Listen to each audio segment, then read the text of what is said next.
two isolated pawns versus one draw. This chess endgame position will be found in one of my recent chess endgame videos, so it's kind of familiar for those people or for those who commented that this is black wins. So let's analyze why this is white to move and draw, not white to move and black wins. We have two isolated pawns here. So what is the best move of white?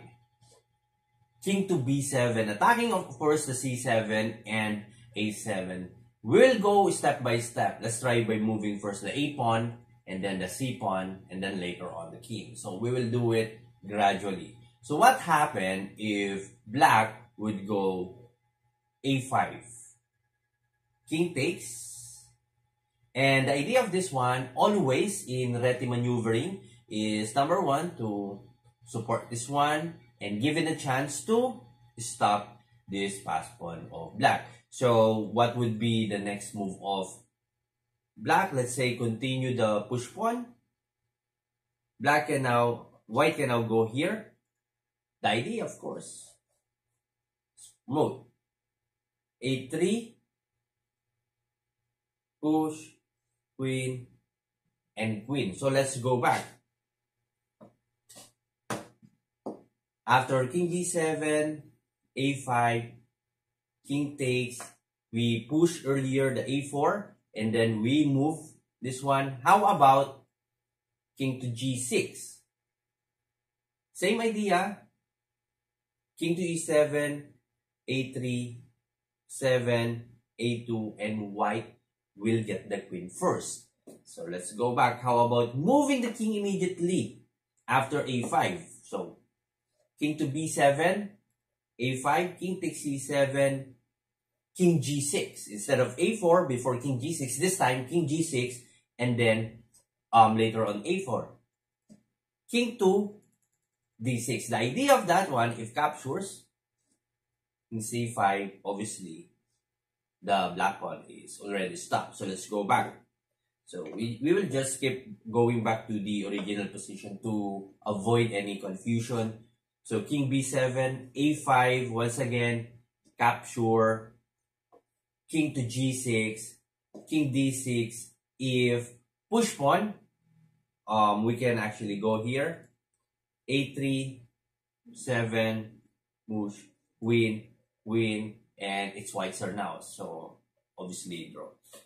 This time let's move the c pawn. So king b7, attacking the c, and we will save this c pawn. c5, king c6, once again attacking the pawn. If in case king will go here, capture, obviously the a pawn is just right there, easy to attack.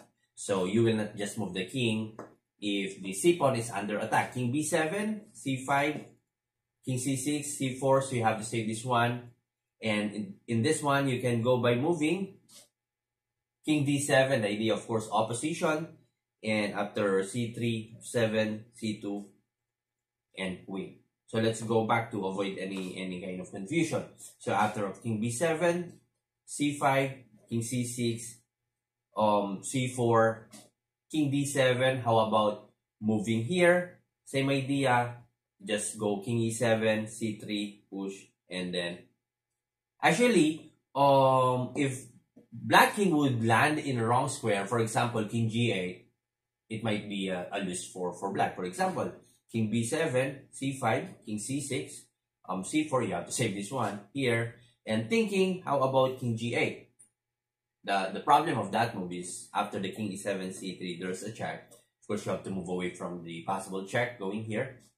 And queen, or you can just go for a check and check. So this for black. So it's very critical also for black not to commit a mistake. So how about moving the king after the king b7? King b7, king g6. Of course, you have to capture this one. And if you will capture, just king to c6, and this will be a draw game. So you have to move the king before you capture the f6 pawn. So let's go back.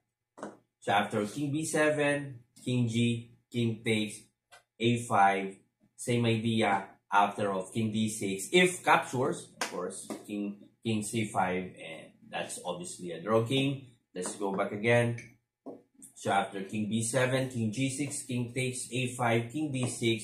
If a4, this is the situation we had earlier. King e7, a3, push, push, and then queen, queen. So in this kind of endgame, it is white to promote first before black.